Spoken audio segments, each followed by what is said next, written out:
Okay, cool. All right. So yeah, thanks.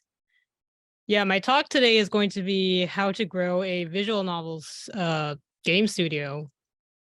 And a little bit about me. I'm Quilly and I run Quill Game Studios. And previously I did a bunch of things like programming and writing. And nowadays I don't do as much of those anymore, but I still do leading and directing.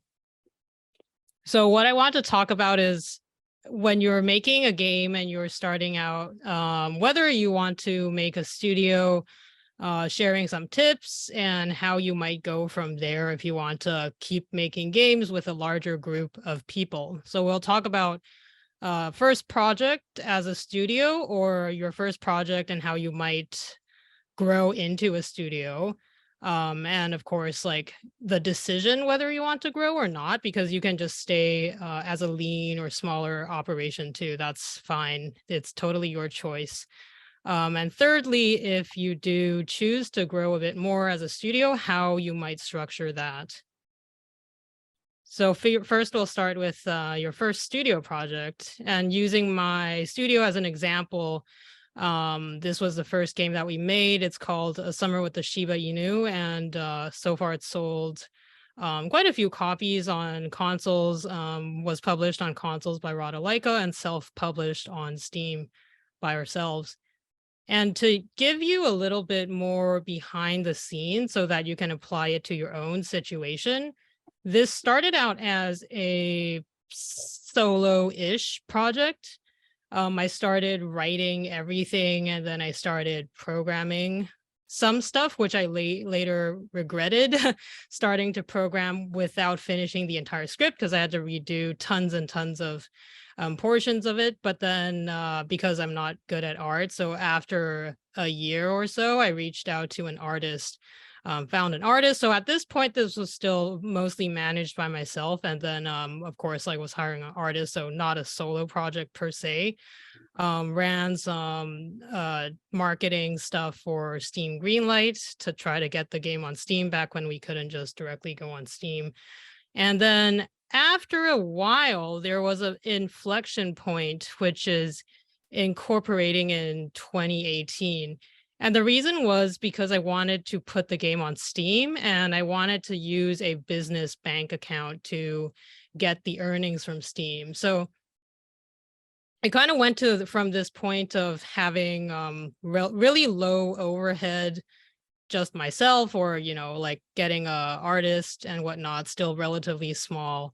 I was planning to do everything else apart from the art and music, but then there were things I had to do in order to try to keep my funds clean, the taxes clean, and being on Steam at the time was harder.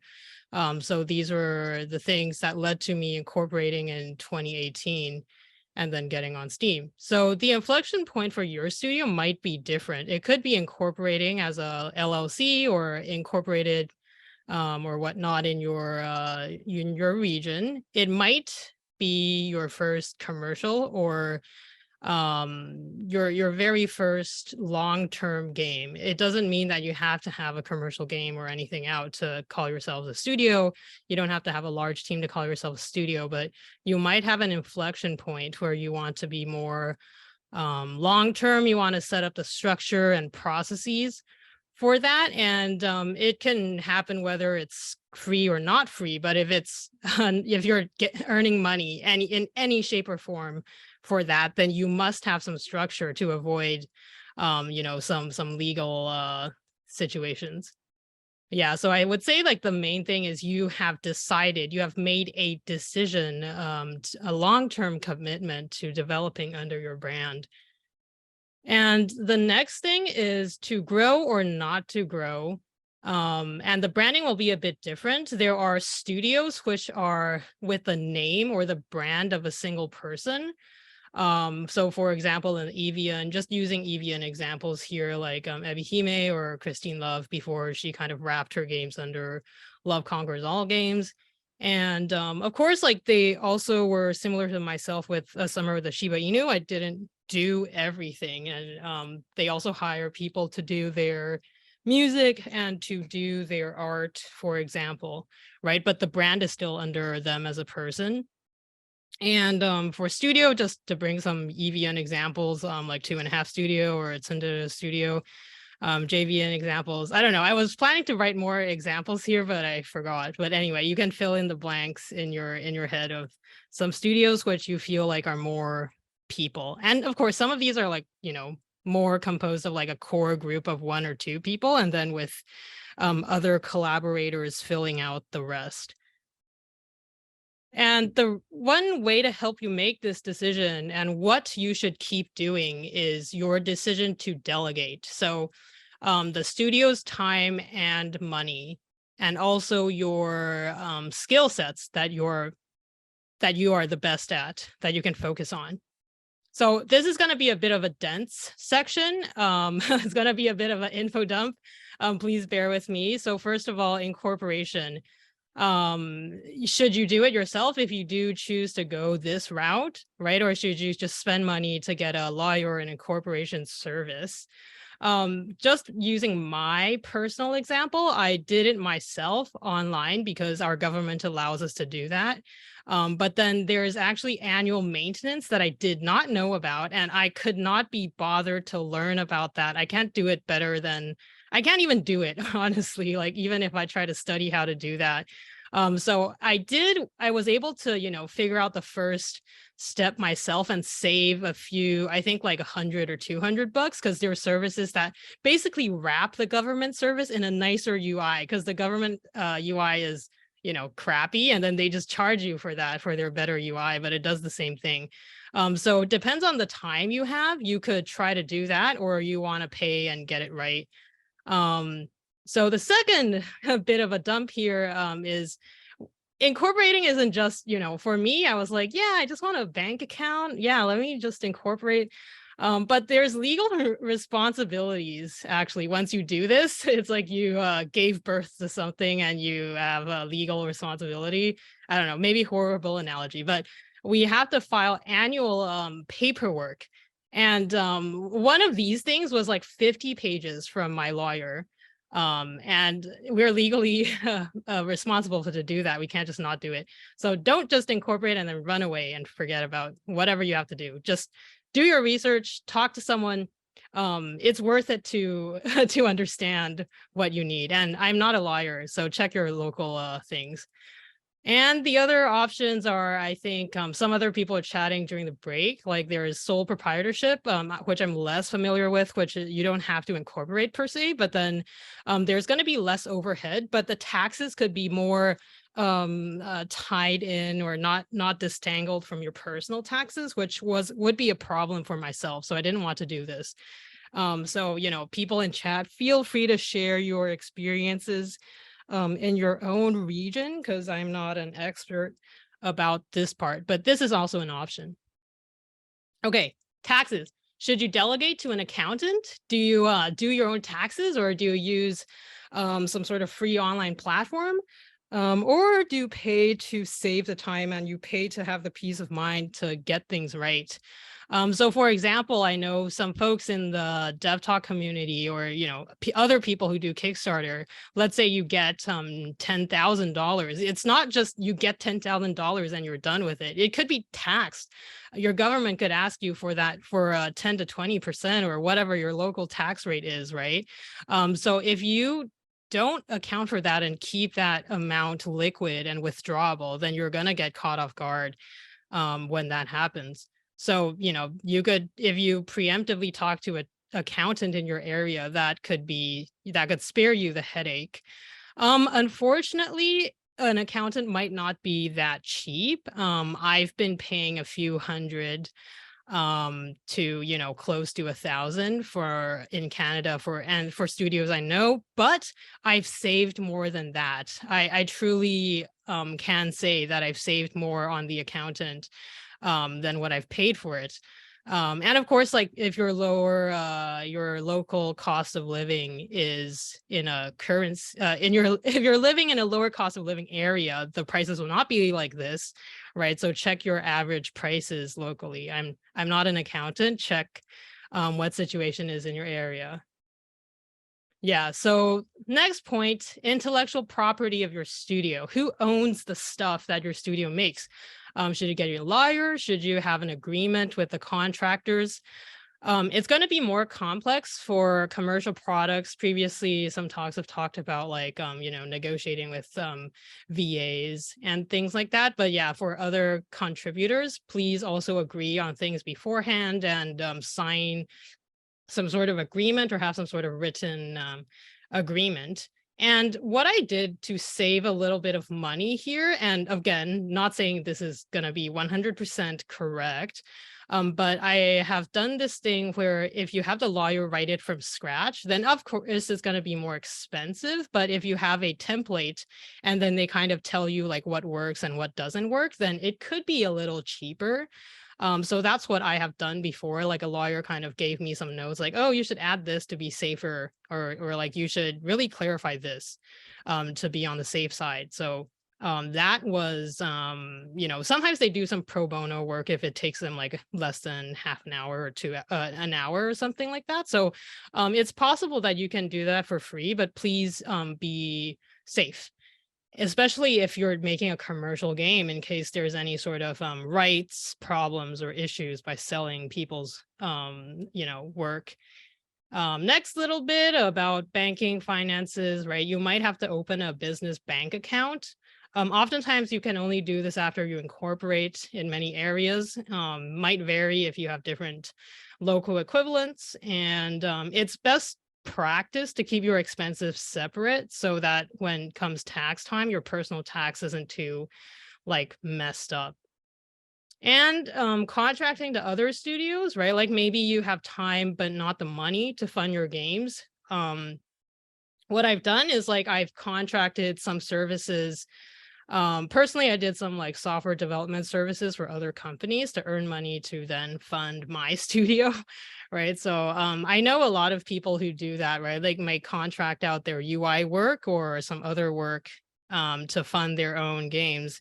And here you should think about what your key skills are. And, sometimes you could actually learn from other studios because there's companies I've contracted for, and then they have some more fancy way of handling invoices. And I kind of like, oh, if my studio gets larger, maybe I will learn a bit more about how to simplify the invoicing process, right? So do what you're good at, and you can use that to make some money to fund your own studio. Okay, so next thing is systems and processes for growing studio. First of all is hiring team members, right? Places I go to for hiring. So for example, posting on DevTalk, the Discord server, which a lot of you are familiar with. And also I got a lot of artists from Lemosoft forums, both for background or for UI.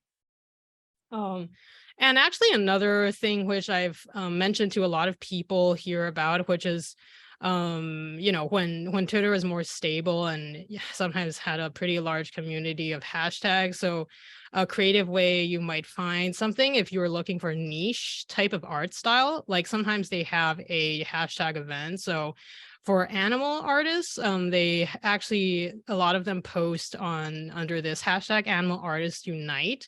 So what I just do is like I go to this hashtag and then I just like, browse them. So if you have some sort of niche, I know someone earlier was in the chat, which I'm not going to name, interested in making games with more like old, elderly, mature men or something, right? Like there might be some sort of hashtag to find people with that kind of thing, or specialize in that type of art, right? Which you might be familiar with, and you might be able to find the hashtag or places those artists hang out.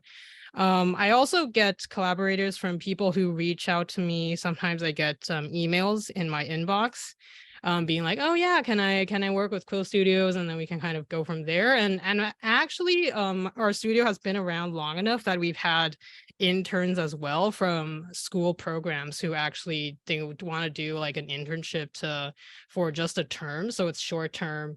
And then we train them up a little for a term. They get their school credit, win-win type of situation. So yeah, I know a lot of people might have more places, but feel free to, chat about it in the chat.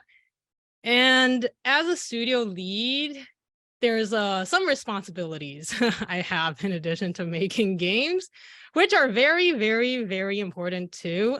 So trying to build relations or kind of save up media lists for myself and my studio. Of course, like some studios can start to have like a PR type of person. But this as a studio lead, it's good to build relationships personally too. And of course, like staffing your PR, social media, etc. roles. But then also there are some benefits to speaking at conferences like this one, right? Because people who are familiar with you might be more likely to collaborate, looking at you in the chat or you looking at this video.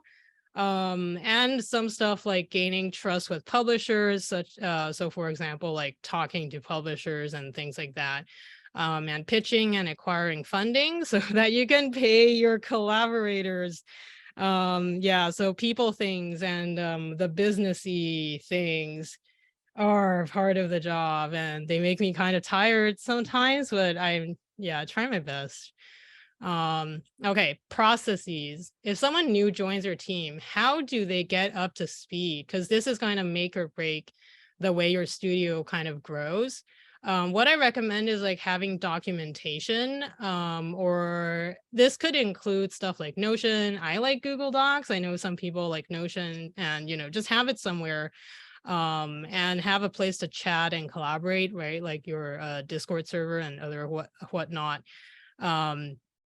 And for a new person, determine their scope too. Like, are they supposed to be fairly autonomous? Like, do they take more instructions from you, or do you tell them to make their own decisions and then come to you for approval, right? It's better to make that clear upfront so people aren't confused about what they're responsible for. And that's going to help people on board as well.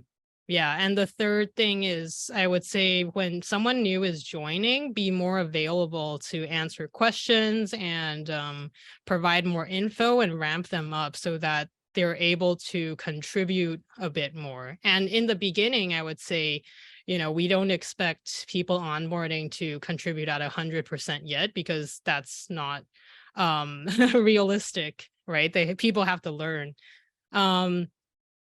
So some other things I would suggest for your studio and growing is keep the project in as few places as possible. I personally like to keep code in GitHub and then some other writing design stuff in Google Drive, but I think that's also been moving some to Notion as well, depending on the collaborators' preferences. And again, I have mentioned this in a previous talk again, but yeah, I'll just, this is one way of managing a game. Oh, which is like having I don't know why so just like having a link of all the scripts when it's in progress, and then leaking to all of those. I know some people have a different way of organizing their stuff and their programming and whatnot, but this is just one way, having all the stuff linkable in one place. Okay. And like you can use stuff like Notion boards or GitHub boards to do project management. Actually, like personally, we've moved on to using Notion boards, but I just had this as an example. Yeah, so summary, having more structure could help you grow and have more collaborators, give you peace of mind with taxes and copyright, things like that. But it's not for everyone. Some people just really don't want to deal with this, but you still have to, be on the right side of your local legislations. I think there's no right or wrong way to make your games. If you don't want to kind of blow up your overhead, you don't have to do this. But again, I do plead and I do encourage you to do your research on what way is best for you. And the goal of this talk is to help you think about the possibilities. You're the full decision maker for your own goals. My goal with Quill Game Studios is because I wanted to have like a larger team and make more games. So this became the way to go for me, like having more of a structure, having more collaborators. So this was the right choice for me. And for you, I want to, share this experience so that you can see what you want to do. So now, yeah, feel free to go make your games and check out my talks in the past of some other stuff. Yeah, so thanks, and feel free to connect on Twitter and TikTok, and I guess some other places when I'm not linked. And our previous games are Summer with the Shiba Inu and Death Becomes You, and then we have a game that's called Autumn with the Shiba Inu coming out soon. Yeah, thank you. Hey, thank you again, Quilly, for inspiring us all to get organized about other stuff. All right, people chat, like people kept going on about spreadsheets in the chat. Okay, here's a question. That game design spreadsheet you showed, is that available as a template from you somewhere? Oh yeah, I do have a shareable copy. I'll link it afterwards. Cool. So yay. All right, there is someone asked a question. Let me jump back. When getting student interns, do you need to give them a physical office space and computer? Not for my situation, I think, because so the school program actually has a bunch of stuff we can sign and choose, and they use their own hardware, but then you just have to sign some like paperwork about like liability, like workplace liability or stuff. But you can do, they have like work from home related paperwork, so then I just like did that process. So I didn't really do yeah, like provide them office space. Cool. All right. So another person asked, like, student interns, how did you even set that up with a school? So there were several situations. So one of them was there were several like university or college programs in the province I'm located, which the students have to find an internship to get some sort of credit. So it's not that I set up the program, but there's just students that are looking for opportunities that exist, right? So by the virtue of, I guess, my studio being a place they might find online, like they might look like, oh, studios in Ontario, which is like the area I'm in, right? So if you're a studio, you have a website, and then you've made a few games, like there are probably interns or, you know, people who are in your area that are looking for some sort of opportunity for internship. Then if they find you, they can reach out to you, or people from the school program reached out to me. But the other way I would reverse engineer this is like look up like co-op programs in your area, so that's like co-op or internship programs, and then reach out to those schools to see if anyone's interested, because I think that's a thing for many schools in my area. I'm not sure about other I think in the United States as well. I'm not sure about other continents or places though. Yeah, but I'm sure they have something. So you could find those programs online, reach out to the people responsible, and then say, hey, I'm interested to be put on a list of possible collaborators or employers. Yeah. If someone's commenting that you should definitely read up on what it means to have interns, because they're not regular employees and there's different rules and things that you should be aware of. Yeah, that's true. Yeah, Yeah. they are not some regular employees. But yeah, I guess it's yeah, I don't want to give advice about specific regions or anything. Yeah, it's also just from previous work experience. You have to, interns are not like employees because they've very often never worked before. Like part of your job is to help them. Yes, definitely. Like we are giving them experience as well. Or we're kind of responsible for providing more onboarding and information. Definitely, because they're only with you a short time. All right. Last call for questions. Otherwise, okay. Thank you so much, Quilly. And who is next on this thing? Alana, I believe, is next.